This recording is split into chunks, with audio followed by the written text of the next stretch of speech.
안녕하십니까? 우리 귀한 찬양 감사를 드립니다. 또 우리 예쁜 친구들이 많이 와서 병아리 같이 쫑알쫑알 귀여운 소리를 내고 있습니다. 우리 어린 친구들 환영합니다. 어제 저녁에 제가 어제 저녁이 아니죠. 그제 저녁에 이제 밤에 집에 좀 늦은 시간이었어요. 도착을 했는데 개 두 마리가 여기 앞에 있었습니다. 꽤 큰 들개였던 것 같아요. 근데 제가 개를 보고 어쩌 저 개가 우리 집에서 뭐 하는 거야 하며 제가 자동차를 우 이렇게 하면서 개 앞으로 갔어요. 그러니까 개가 깜짝 놀라서 도망갔어요. 한 마리는 저 교회 밖으로 나가고 한 마리는 저희 집 이 사택 쪽으로 이렇게 휙 지나갔어요. 근데 이 한 마리 도망간 거는 제가 확실하게 이렇게 차로 몰아가지고 밖으로 내보냈는데 한 마리 덩치 큰 놈은 이 집 뒤로 가는데 가는지 안 가는지가 확실하지가 않은 거예요. 그래가지고 이제 동태를 살펴보다가 차에 내려서 후레쉬를 켜고 살며시 비치면서 갔는데 다행히 없었습니다. 제가 개를 무서워할까요? 안 무서워할까요? 저는 세상에 개란 개는 다 무서워해요. 지난번에 자전거 타고 서영이네 집 쪽으로 가다가 거기 개 키우는 집이 있더라고요. 다 하우스 안에 들어있는데 한 마리 개만 끈이 안 묶여 있는 거예요. 제가 자전거를 타고 휙 가는데 그 개가 저를 따라오는 거예요. 얼마나 무서웠던지 얼른 도망갔습니다. 근데 그 집 앞에 밤에 두 마리 개가 있는데 제가 왜 개를 안 무서워하고 담대히 개에게 돌진할 수 있었을까요? 뭐를 타고 있었어요? 차를 타고 있었어요. 차를 타고 있으니까 개가 안 무서운 거예요. 근데 이제 한 마리는 내쫓고 한 마리는 어디로 간 거예요. 제가 차에서 내렸습니다. 제가 집에 갈 때 당당하게 걸어갔을까요? 조마조마한 마음으로 후레쉬를 켜고 벌벌 떨면서 갔을까요? 아, 무서워 죽는 줄 알았어요. 10발자국도 안 되는데. 근데 개가 없어가지고 후다닥 집으로 들어갔습니다. 여러분, 저는 겁쟁이지만 차를 타면 용감하게 바뀝니다. 개도 안 무서워요. 여러분, 이 7 재앙이 내리는 때에 여러분 사단과의 전투에서 아주 용맹하시죠? 하나도 안 두려우시죠? 우리가 뭘 타야 돼요? 예수 그리스도 안에 있어야 돼요. 밖에 어떠한 일들이 있다 할지라도 우리가 주님의 품 안에 있으면 괜찮습니다. 우리의 싸움을 싸우시는 이는 우리의 대장 예수 그리스도예요. 우리의 승리는 나의 힘으로 얻는 것이 아니라 내가 예수 그리스도 안에 있을 때 그분이 승리하심으로 나 또한 승리하는 거예요. 이것이 우리가 예수 그리스도의 재림을 맞이하는 방법입니다. 우리가 어제 이 아마겟돈의 전쟁의 역할에 대해서 말씀을 드렸습니다. 이 아마겟돈의 전쟁은 우리가 언제 일어나는 것인가? 이 단어가 생소한 분들도 있을 거예요. 어제 한번 말씀을 드렸죠? 아마겟돈 전쟁은 왜 일어납니까? 아마 갯돈 때문에 일어날 수 있다 그랬어요. 뭘 들면 안 돼요? 개를 들면 안 된다. 우스갯소리입니다. 실제로 아마겟돈 전쟁은 언제 일어나는가? 우리가 아주 중요한 이 전쟁에 대하여 말씀을 드렸죠. 중요한 두 사건이 있습니다. 하나는 언제 일어나는가? 예수 그리스도의 인치는 사업이 아직 마치지 않을 때, 예수님께서 여전히 우리를 위하여 중보하고 계실 때, 회개하는 자가 예수님께 돌아가면 죄 용서를 받을 수 있는 그때가 언제예요? 지금이에요. 근데 예수님께서 중보의 사업을 마치실 때, 더 이상 예수님께서 우리를 위한 제사장이 아니라 심판자로서 우리에게 임하실 때, 이때는 천사가 붙들고 있는 내 바람이 놓이게 되고 죄인들을 억제하고 있는 성령이 떠나가게 되고 우리는 하나님의 억제함 없는 허락하시는 재앙의 때에 서게 됩니다. 바로 인치시는 사업이 끝나고 의로운 자는 의롭고 불의한 자는 영원히 불의하게 될 그때에 임하는 재앙 가운데 이 아마겟돈에 대한 전쟁이 있어요. 이때 있을 일들은 이와 같이 기록되어 있어요. 이때는 예수님께서 우리에게 오시기 전 모든 이 세상의 죄가 막을 내리기 바로 직전에 있을 사건들이,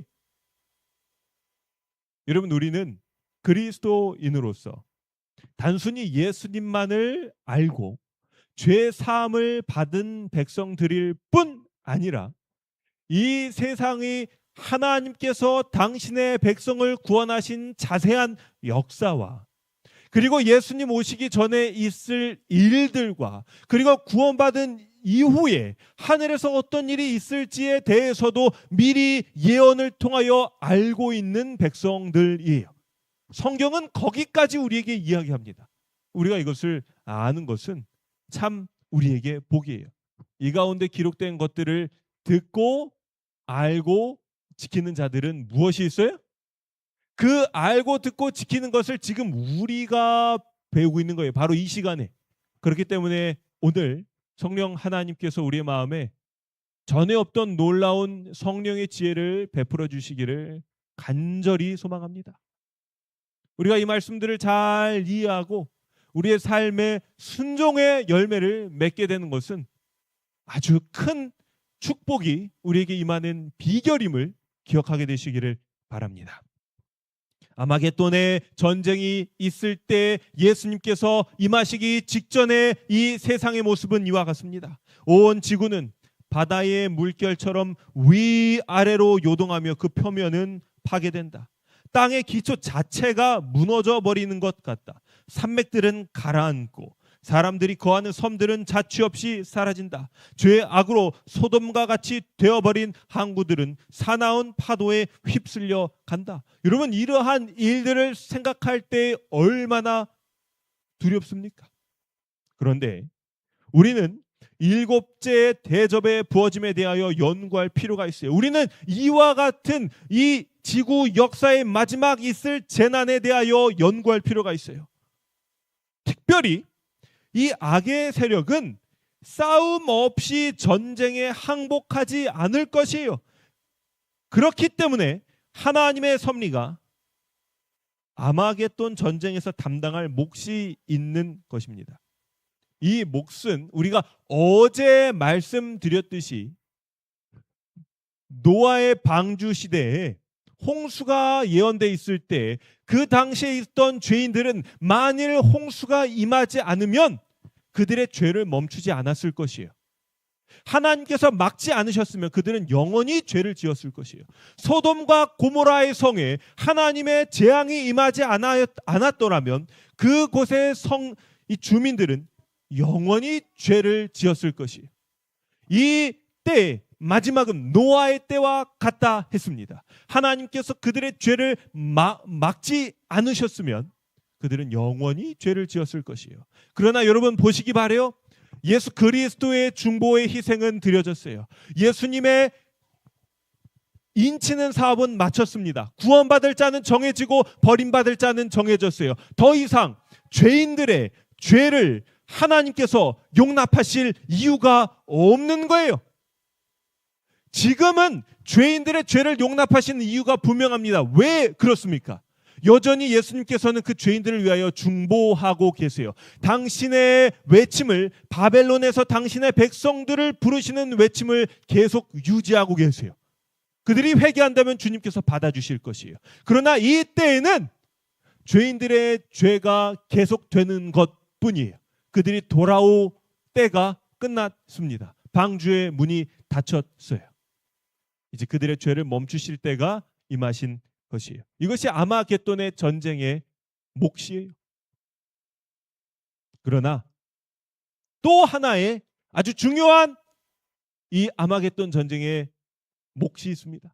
여러분, 우리가 이것을 분명하게 이해해야 돼요. 앞으로 이런 일이 있을 것이에요. 그리고 성경은 이 무시무시한 일을 통과하기 위하여 우리가 어떠한 믿음을 소유하는 것이 합당한지에 대하여 가르쳐주고 계세요. 마치 예수님께서 십자가에 달려 돌아가시기 직전에 제자들에게 계속하여 고난이 있을 것이고, 너희가 깨어 기도해야 되고, 너희가 목자 없는 양의 무리같이 흩어질 것이고, 늑대가 쫓아서 양떼를 쫓음같이 너희가 쫓아질 것이니 너희는 깨어 기도하라고 예수님이 경고하셨죠. 여러분, 이와 같은 예수님의 경고가, 우리가 어떻게 해야 하는지에 대한 경고가 주어지는 것입니다. 이때에는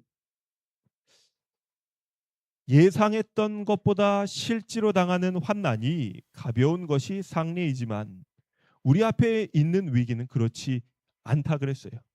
가장 자세하게 묘사하여도 그 시련의 크기를 여실하게 표현할 수 없다고 했습니다. 이럴 거야 저럴 거야 생각했던 우리의 대부분의 일상의 염려는 막상 직면해 보면 걱정했던 것만큼 커요, 작아요?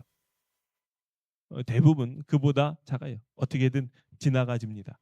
그러나 이 마지막 때에 있을 아마겟돈 전쟁, 예수님 이 직전에 내 바람이 놓여지고 있을 닥쳐올 재난은 우리가 아무리 상상해도 그것보다 더 심할 거라고 이야기합니다. 그렇기 때문에 이때에는 우리에게 아주 특별한 믿음이 필요해요. 우리 앞에 있는 고난과 고통의 시기는 우리에게 피로와 지연과 주림에 견딜 수 있는 무엇? 믿음. 격렬하게 시험을 받을지라도 쇠약해지지 아니할 믿음이 필요하다. 여러분, 이러한 믿음은 어떠한 믿음인가? 여기 한 명의 사람이 있습니다. 이 사람의 이름을 여러분 아시겠습니까? 지금 이 사람이 뭐 하고 있는 것 같으시나요? 바로 도망하고 있어요. 누구로부터? 이세벨로부터. 이 사람 누구예요? 엘리야입니다. 엘리야가 왜 도망하나요? 엘리야는 그가 목숨을 걸고 이스라엘을 개혁하기 위하여 할 수 있는 모든 것을 다 했어요. 단신으로 아합 왕에게 가서 하나님의 말씀을 믿고 당신이 이런 식으로 하나님을 떠난다면 하늘이 노수로 변하여 어떠한 비도 내리지 않을 것이라고 선포했어요. 그리고 하나님께서 이 엘리야의 선언대로 이스라엘의 하늘을 닫아버리십니다. 비가 내리지 않아요. 그리고 그가 3년 반 동안 굽이굽이 돌아다니면서 하나님께서 까마귀를 통하여 그를 먹이심으로, 이방 여인을 통하여 그를 먹이심으로 그가 생존합니다. 그리고 다시 아합 왕에게 다가가서 이제 갈멜산 위에서 누가 참 하나님인지 대결을 합니다. 그리고 엘리야의 기도와 같이 하나님께서 하늘에서 불을 내리셔서 이제 모든 이스라엘 백성들이 하나님이 참 하나님이심을 알게 돼요. 그런데 이세벨이 이 이야기를 듣고 저 엘리야를 내가 잡아 죽이겠다고 선언합니다. 이때 엘리야의 마음이 무너져요. 이 무너짐의 그 상황을, 엘리야를 우리가 공감할 수 있어야 돼요. 엘리야는 할 수 있는 것을 다 했어요. 하늘에서 불이 내릴 때, 그가 하나님을 참 하나님으로 선언했을 때 이제 이스라엘의 개혁은 성공했을 거라고 확신했어요. 이거보다 더 분명한 증거가 어디 있어요? 뭘 더 할 수 있습니까? 그러나 여전히 엘리야의 눈에는 누가 살아있는 거예요? 저 이 모든 이스라엘의 악의 근원인 이세벨이 살아있어서 엘리야를 죽이겠다 협박하고, 엘리야의 마음에 저 이세벨이 살아있는 한, 야, 이거 안 된다. 야, 이거 어렵다. 할 수 있는 거 다 했는데. 무려 3년 반이 넘게 엘리야가 최선을 다했음에도 불구하고 안 되는 것을 느끼는 거예요. 그때 그의 믿음이 쇠하게 됩니다. 그리고 그때 그의 마음이 두려워지게 돼요. 그래서 이때 엘리야에게 어떠한 믿음이 필요했을까? 말씀은 이렇게 기록되어 있어요. 부조와 선지자입니다. 만일 엘리야가 하나님을 기대하고 신뢰하면서 계속하여 서 있었더라면 하나님께서 그에게 시련 중에서 피할 길을 주셨을 것이다. 그러나 그는 하나님의 도우심을 잊어버리고 이세벨의 위협 앞에서 자기의 생명을 위하여 도망쳤다 그랬어요. 여러분, 엘리야에게 어떠한 믿음이 필요했을까요? 분명한 위협 앞에서도 하나님을 신뢰하면서 그 자리에 서 있을 수 있는 믿음. 눈앞에서 이세벨이 위협하지만 개혁이 실패하는 것처럼 보이지만 여전히 하나님의 보호하심을 신뢰하면서 자기에게 맡겨진 사명을 계속하는 그 믿음. 갈멜산 위에서 강력한 불의 시련을 견뎌냈던 그가 이세벨의 기세등등한 위협 앞에서 당황하고 두려움에 사로잡혔다. 한때 위대한 선지자였던 그는 뭘 잃어버려요? 믿음을 잃어버리고 자기를 지켜주셨던 하나님의 임재를 의식하지 못하게 되었어요. 하나 질문을 드립니다. 이 엘리야에게 어떠한 믿음이 필요했을까요? 저는 어제 말씀드렸던 것처럼 오늘도 바로 이 엘리야에게 어떠한 믿음이 필요하다? 넉넉한 믿음이 필요하다고 말씀드리고 싶어요. 지금 우리가 주어진 상황을 이겨내기 위하여, 지금 나의 믿음을 지키기 위하여 딱 알맞은 믿음으로 나의 삶을, 나의 믿음을 지켜가는 것이 아니라 엘리야와 같이 그의 모든 사역이 실패하는 것처럼 보일지라도, 이제 다 끝난 것처럼 보일지라도, 그의 노력이 무너지는 것처럼 보일지라도 여전히 그의 곳에 서서 하나님을 위하여 나아갈 수 있는 어떠한 믿음? 넉넉한 믿음을 그가 소유했더라면 바로 이때 그 여분의 믿음을 사용하여서 나아갈 수 있었을 것이에요. 그러나 이 엘리야에게 무엇이 없었어요? 이때 사용할 여분의 믿음이 없었어요. 제가 엘리야를 험담하는 것이 아닙니다. 이 여분의 믿음은 여러분 인간의 힘으로 이게 얻어질 수 있는 것이 아니에요. 우리 이 장면을 보시기 바랍니다. 누구처럼 보이시나요? 모세예요. 모세가 지금 뭐 하고 있나요? 화가 나서 반석을 치고 있어요. 모세는 왜 이렇게 화가 났을까요? 40년 동안 모세가 이스라엘을 광야에서 인도했어요.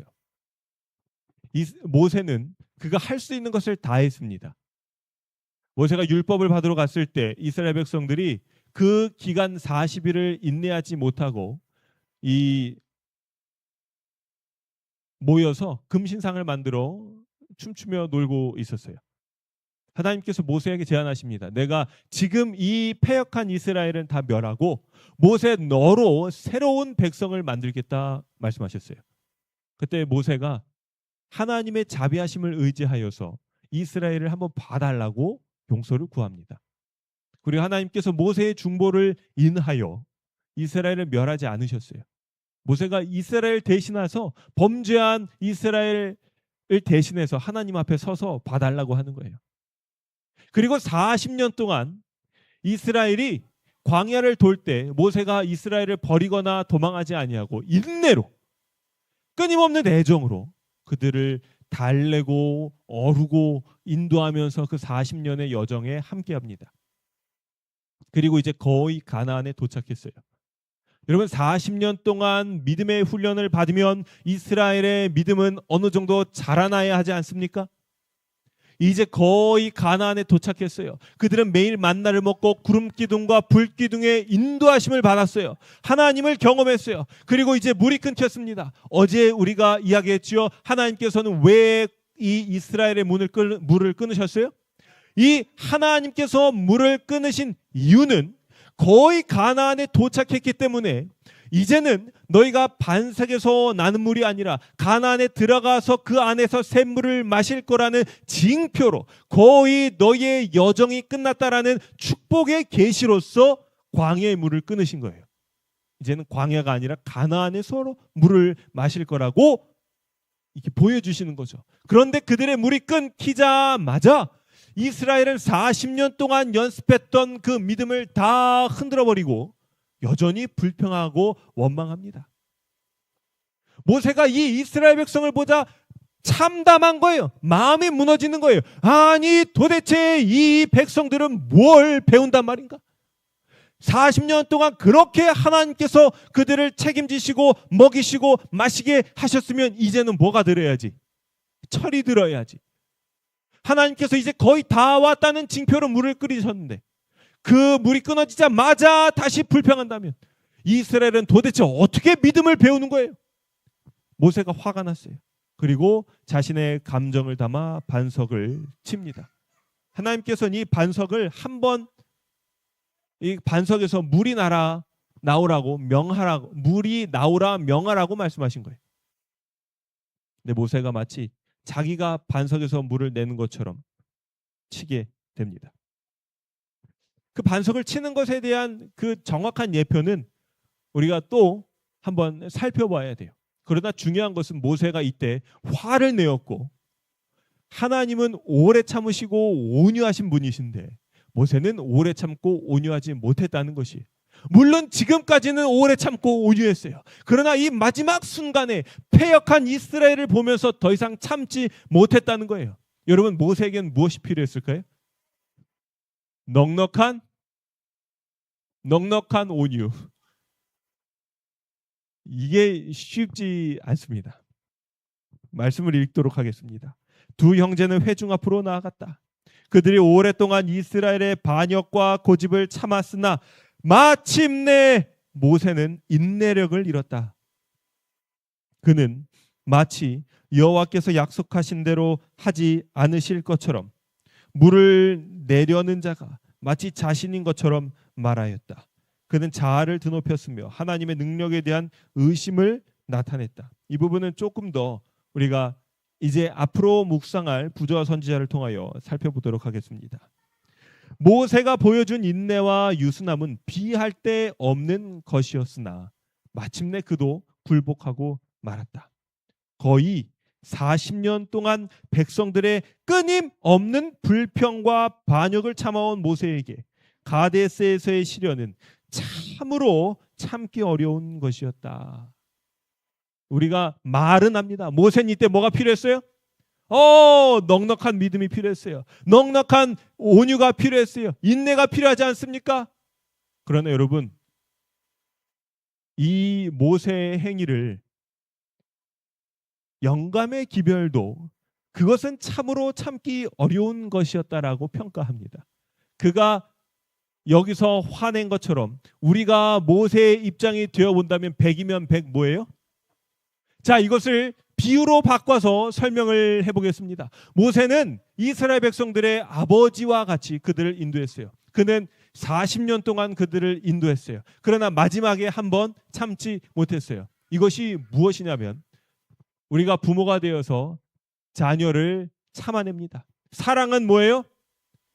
사랑은 온유하고 사랑은 오래 참고. 여러분, 사랑은 온유하고 사랑은 오래 참는 거예요. 우린 여기까지만 알면 됩니다. 이게 쉬워요, 어려워요? 한 부모가 자기 자녀를 참습니다. 하루에 몇 번씩 참을까요? 하루에 한 12번씩 참아요. 몇 년을 참았어요? 40년을 참았어요. 자녀가 40살이 될 때까지 다 참고 한 번도 화를 내지 않은 부모가 있을까요, 없을까요? 근데 자녀가 40살이 되었는데 여전히 이렇게 말 안 듣는 모습을 보고, 성장하지 못한 모습을 보고 이제 어떻게 해요? 이제 화를 한 번 내는 거예요. 근데 그것이 그 부모에게 너는 실패했다라고 주어진다면 여러분, 누가 부모의 역할을 할 수 있을까요? 이것은 인간의 힘으로는 이루어낼 수 없는 인내와 오래 참음이에요. 엘리야의 경우에 그가 하나님을 신뢰하는 그 믿음을 놓쳐버린 것은 그러한 상황에 우리가 처한다면 우리도 다 그와 같이 했을 만큼 어려운 것이에요. 넉넉한 믿음, 넉넉한 은혜, 말은 좋지요. 지금 우리는 우리의 삶에서 이 큰 시련이 없는 우리의 삶에서도 우리의 믿음을 유지하기가 어려운데 이와 같은 아마겟돈 전쟁이라는 큰 환난이 우리 앞에 예고되어 있고 하나님께서는 이 때를 위한 넉넉한 믿음을 우리에게 준비하라고 말씀하시는데 우리가 어떻게 그러한 믿음을 우리의 스스로 이루어낼 수 있을까요? 저는 아무리 생각해봐도 이게 될 일이 아니에요. 하나님께서 우리에게 자 이때 이러한 일이 있으니 이 환난을 이기기 위하여 너에게 이러한 믿음이 필요하다 제시해 주었지만 그 믿음을 우리가 바라볼 때 엘리야가 실패하고 모세가 실패하는 모습을 보면서 야 이게 나에게 될 일인가 이런 생각을 하게 됩니다. 그러나 제가 서두에 말씀드렸던 것처럼 저에게는 마치 두 마리의 용맹한 들개가 앞에 나타났을 때 제가 맨손으로 그 개들과 맞서 싸우는 것이 아니에요. 저는 어떻게 해야 돼요? 얼른 차에 타야 돼요. 그리고 웅웅 거리면서 아무리 이 개들이 달려올지라도 겁먹지 말고 차 타고 가면 됩니다. 여러분 우리는 어디에 타 있어야 돼요? 예수님의 품 안에 안겨 있어야 돼요. 이 싸움을 내가 싸우는 것이 아니에요. 나의 믿음으로 나의 인내로 싸우는 것이 아니에요. 오늘 나에게 하나님께서 요구하시는 것은 너희가 여전히 예수 그리스도의 품 안에 안겨 있느냐 이걸 물으시는 거예요. 우리는 이 사망의 음침한 골짜기를 지날 때 우리의 두 발로 걸어가는 것이 아닙니다. 우리의 목자 되시는 예수 그리스도의 인내를 안내를 따라서 뒤를 졸졸졸 따라가는 거예요. 승리는 예수 그리스도가 이루시는 것이고 우리는 그분의 품 안에 안겨서 그분이 이루신 승리에 동참하는 거예요. 이것이 재난을 이겨내는 우리의 방법입니다. 어려우신가요? 그러나 우리는 이것을 이제 알고 주님, 제가 주님의 품 안을 떠나지 않도록 도와주십시오라는 이 기도를 매일매일 드려야 돼요. 여러분, 이 아마겟돈 전쟁만 우리가 예수 그리스도의 품 안에서 승리하는 것일까요? 결코 그렇지 않습니다.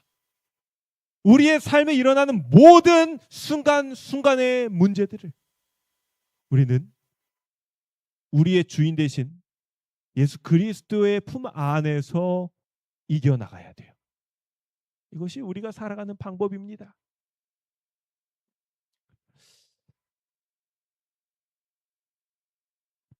마지막 때에는 이 아마겟돈 전쟁 중에는 마지막 법률이 제정될 것이라고 이야기하고 있어요.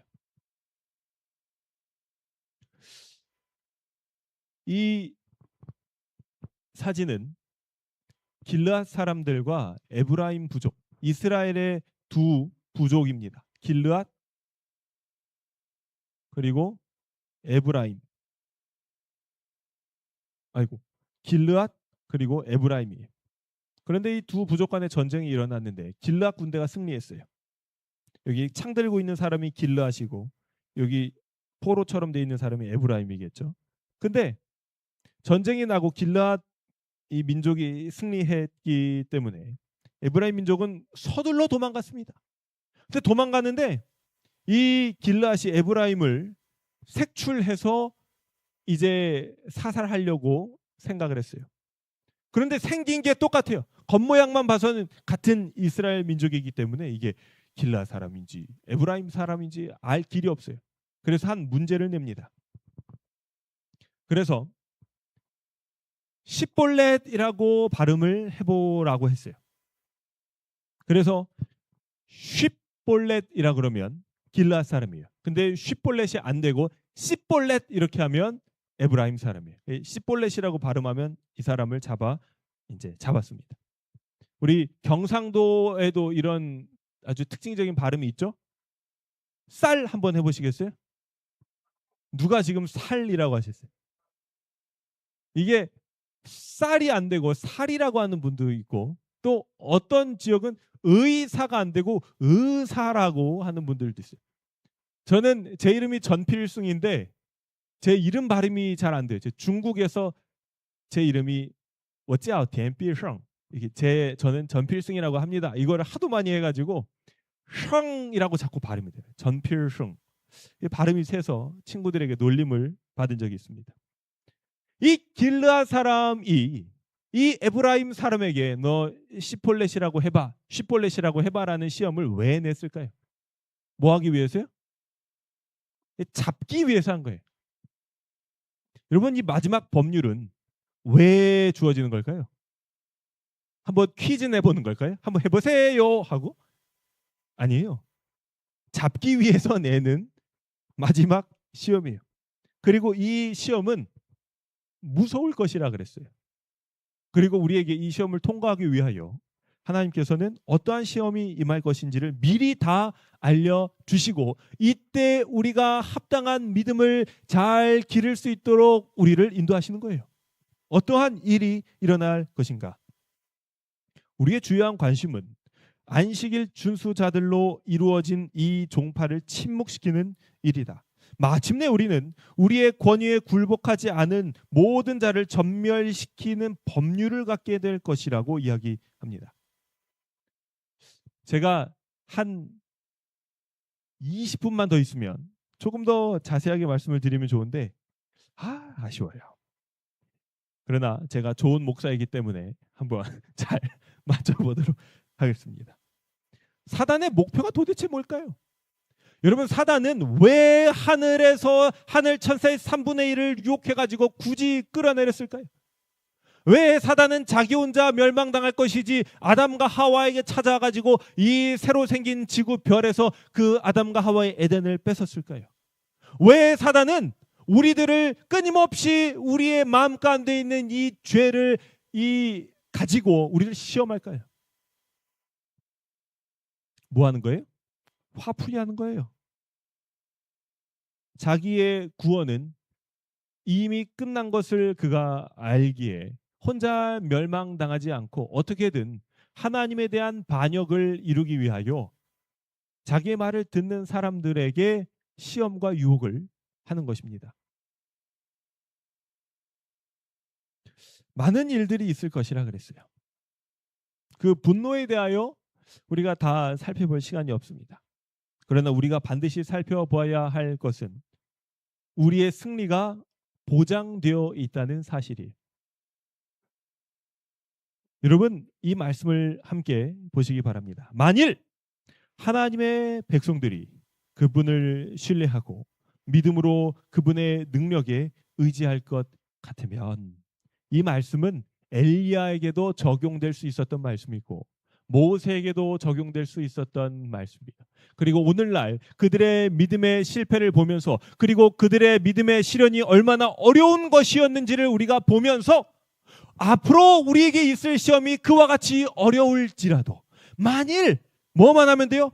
우리가 그분을 신뢰하고 믿음으로 그분의 능력에 의지하기만 한다면 사단의 계획들은 모르드게의 시대에서와 마찬가지로 현저하게 우리 시대에서도 실패로 끝날 것이에요. 사단이 아무리 갖은 묘수로 우리를 시험한다 할지라도 그 정책은, 그 법률은 하나님의 구원받기로 선택된 백성들의 생명을 앗아가지 못할 것이에요. 여러분, 우리는 이 대목에서 욥의 시련을 보아야 합니다. 사단이 하나님께 나아가서 하나님, 저 욥 좀 보세요. 욥이 하나님이 보호해 주시지 않으면, 축복해 주시지 않으면 이와 같이 충성하겠습니까? 물어요. 그때 하나님께서 너 마음대로 한번 시험해봐라 말씀하시면서 한 가지 조건을 다세요. 뭔 해하지 마라? 그의 생명은 해하지 마라. 그 하나님의 제안으로 인하여 사단은 이 땅에서 욥을 시험하지만 무엇은 빼앗을 수 없어요? 네, 그 생명은 해할 수 없는 것이에요. 이것이 하나님의 이 제한입니다. 사단은 하나님께서 허락하신 그 권능 안에서만 행할 수 있어요. 하나님의 남은 백성에 대하여 최후의 공포될 법령은 아하수에로가 유대인들에게 내린 법령과 매우 비슷할 것이다 라고 이야기합니다. 오늘 이 말씀을 드리고 마쳐야 될 것 같아요. 아하수에로가 유대인들에게 내린 법령, 이때는 어느 때인가요? 성경에서 바로 에스더의 때죠. 에스더의 남편의 이름이 뭐예요? 아하수에로예요. 아하수에로. 이 남편은 어느 나라 왕인가요? 바로 페르시아의 왕이죠. 이제 이스라엘 백성들이 바벨론의 포로로 잡혀왔다가 이 바벨론이 메데바사에 의하여 점령되고, 그리고 이 메데바사 시대에 여전히 이스라엘 포로들이 살았어요. 그래서 이 메데바사 지역에 많은 유대인들이 살았는데, 이 아하수에로 왕의 때에 이 유대인 중에 한 명인 에스더가 왕비가 되어버립니다. 그리고 그때 이 아하수에로 왕이 한 가지 법령을 반포하죠. 어떤 법령이에요? 어느 날, 어느 때가 되면 모든 유대인들을 죽여도 좋고 그들의 재산을 빼앗아도 좋다는 법령이 반포돼요. 이 법령의 성격이 아마겟돈 전쟁의 성격과 최후의 법령의 성격과 매우 유사하다는 거예요. 그런데 문제는 이때 에스더가 어떻게 그 어려운 법령을 피해 갔느냐 하는 것이죠.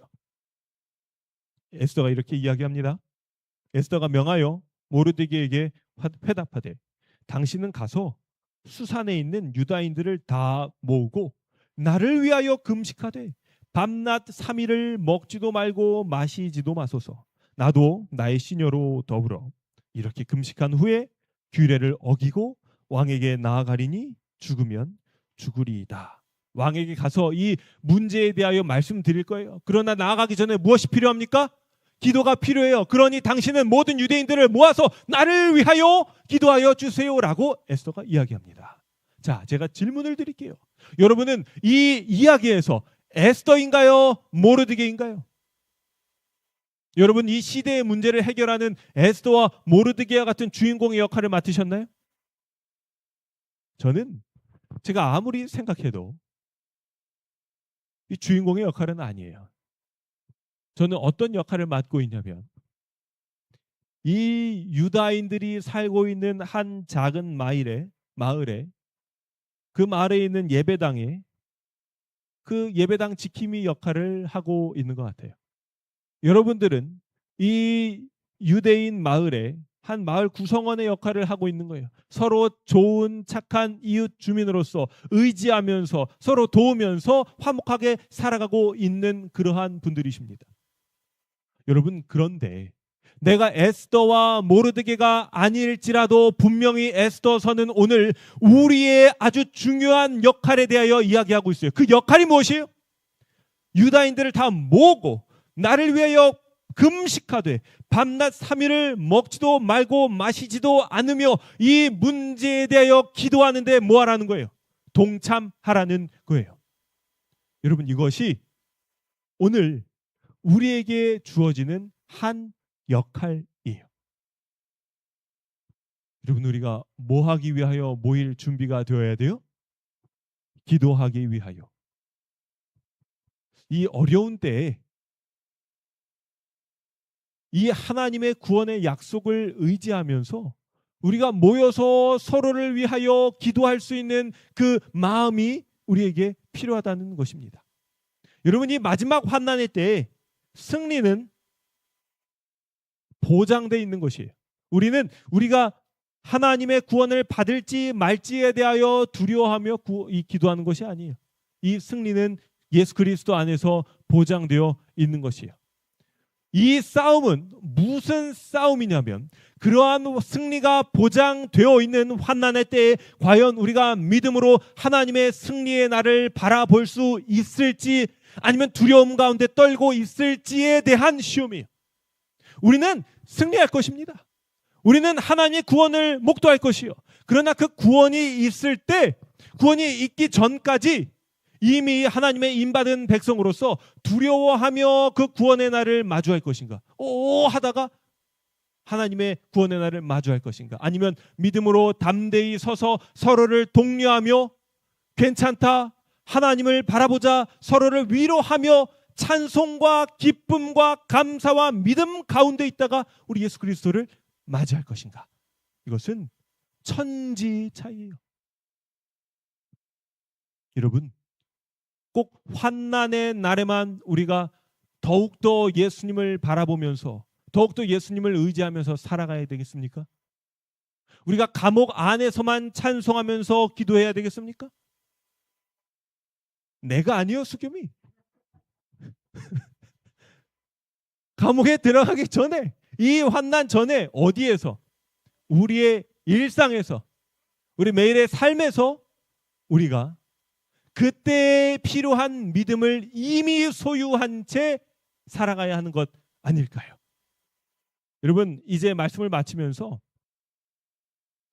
이제 다음 주에는 야곱의 한난과 예수님의 재림에 대한 말씀을 마지막으로, 이 마지막 날 사건들에 대한 모든 시리즈를 마쳐야 될 것 같아요. 오늘 말씀의 결론은 이것입니다. 여러분, 아마겟돈 전쟁에 몫이 있어요. 그 몫은 그 전쟁 때, 그 환난 때 우리에게 어떠한 믿음이 필요한지에 대하여 미리 보여주시는 거예요. 그 믿음은 넉넉한 믿음입니다. 그 인내는 넉넉한 인내예요. 어떠한 일이 있다 할지라도 흔들리지 않을 수 있는 믿음이에요. 그러나 우리는 그러한 믿음을 우리의 손으로 소유할 수가 없어요. 우리는 어디 안에 들어가 있어야 할까요? 예수 그리스도 안에, 어떠한 순간이라도 예수 그리스도를 바라보는 가운데 우리는 그 믿음, 그 인내를 그 순간 하나님의 도우심으로 얻게 되는 거예요. 여러분, 이 마지막 때 필요한 우리의 믿음을 지금은 준비하고 예비할 때입니다. 아직 예수님께서 우리를 위하여 중보하고 계세요. 아직 늦은 빛 성령이 우리에게 임할 때가 남아 있습니다. 우리의 품성은 더욱 개발될 수 있고 하나님과 동행할 수 있는 우리의 삶이 여전히 허락되어 있어요. 하나님께서 주신 사명을 여전히 순종할 때가 우리에게 있습니다. 여러분, 더욱더 주님과 동행하시면서 주님께서 우리에게 맡겨주신 사명, 우리의 품성을 개발하고 주님과 동행하며 하나님을 향한 믿음을 키우는 이 일들에 최선을 다하시게 되시기를 간절히 축원합니다.